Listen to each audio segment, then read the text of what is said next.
भगवते वासुदेवाय।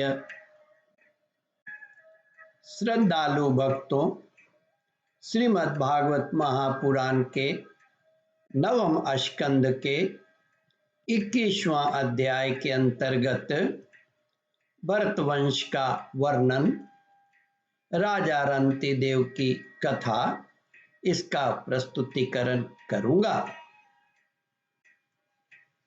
इसके पूर्व जहां तक आप कथा श्रवण कर चुके हैं उसके आगे का प्रस्तुतिकरण करता हूं। श्री सुखदेव जी कहते हैं, परीक्षित, सेनजीत के 4 पुत्र हुए। रुचिराश्व, दृढ़ हनु, काश्य और वत्स।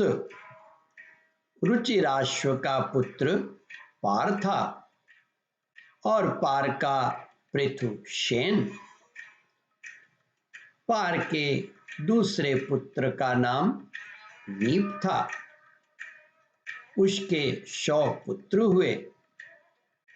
इसी नीप ने छाया शुक की कन्या कृतवी से विवाह किया था। छाया का वृत्तांत इस प्रकार आता है, श्री सुखदेव जी असंग थे, पर वे वन में जाते समय एक छाया शुक रचकर छोड़ गए थे। उस छाया शुक ने ही गृहस्थोचित व्यवहार किया। उससे ब्रह्मदत्त नामक पुत्र उत्पन्न हुआ। ब्रह्मदत्त बड़ा योगी था। उसने अपनी पत्नी सरस्वती के गर्भ से विश्वक्सेन नामक पुत्र उत्पन्न किया।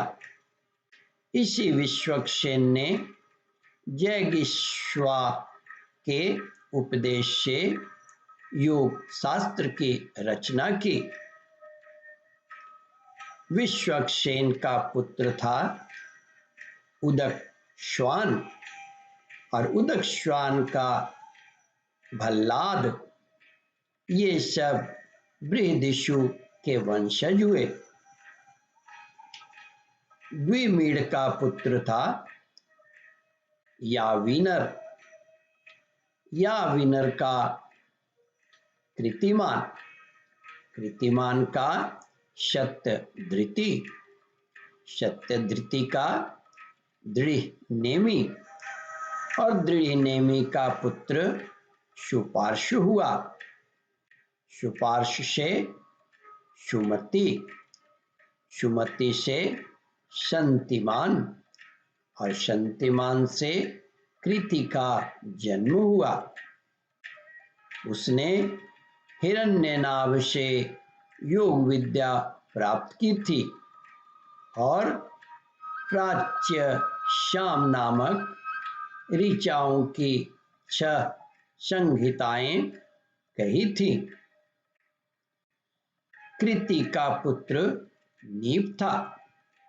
नीप का उग्रायुध, उग्रायुध का क्षेम्य, क्षेम्य का सुवीर और सुवीर का पुत्र था रिपुंजय। रिपुंजय का पुत्र हुआ बहुरथ। द्विमीड के भाई पुरुमीड को कोई संतान न हुई।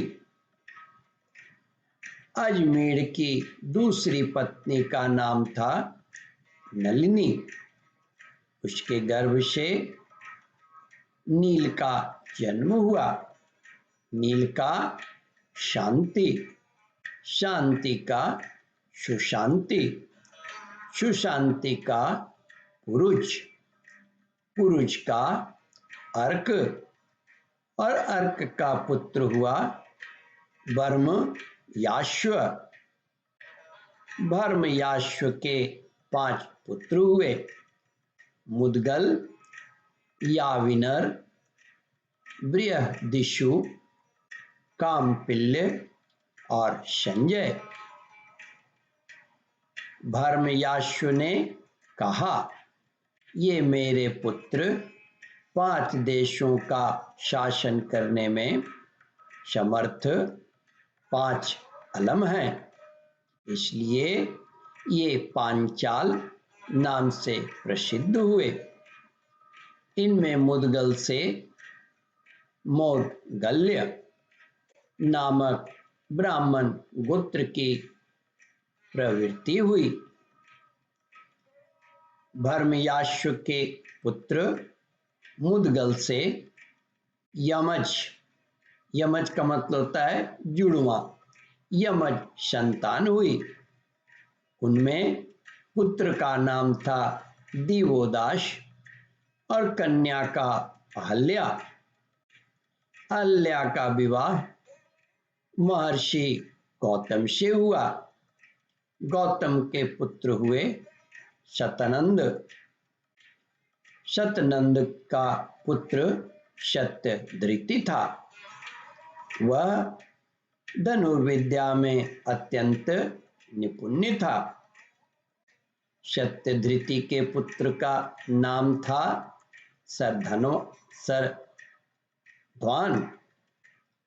शरद्वान। एक दिन उर्वशी को देखने से शरद्वान का वीर्य मुंज के झाड़ पर गिर पड़ा। उससे एक शुभ लक्षण वाला पुत्र और पुत्री का जन्म हुआ। महाराज शांतनु की उस पर दृष्टि पड़ गई, क्योंकि वे उधर शिकार खेलने के लिए गए हुए थे। उन्होंने दयावश दोनों को उठा लिया। उनमें जो पुत्र था उसका नाम कृपाचार्य हुआ और जो कन्या थी उसका नाम हुआ कृपि। यही कृपि द्रोणाचार्य की पत्नी हुई। ओम परमात्मने नमः। श्रद्धालु भक्तों, इस कथा को ध्यान पूर्वक श्रवण मनन और इसका चिंतन करें। इस कथामृत का रसास्वादन अपने बंधु बांधवों को भी करावे। इस वीडियो को शेयर और सब्सक्राइब करें। ओम परमात्मने नमः। श्रद्धालु भक्तों, यहाँ पर 21वां अध्याय समाप्त होता है। इसके आगे 22वां अध्याय प्रारंभ करूंगा। ओम नमो भगवते वासुदेवाय।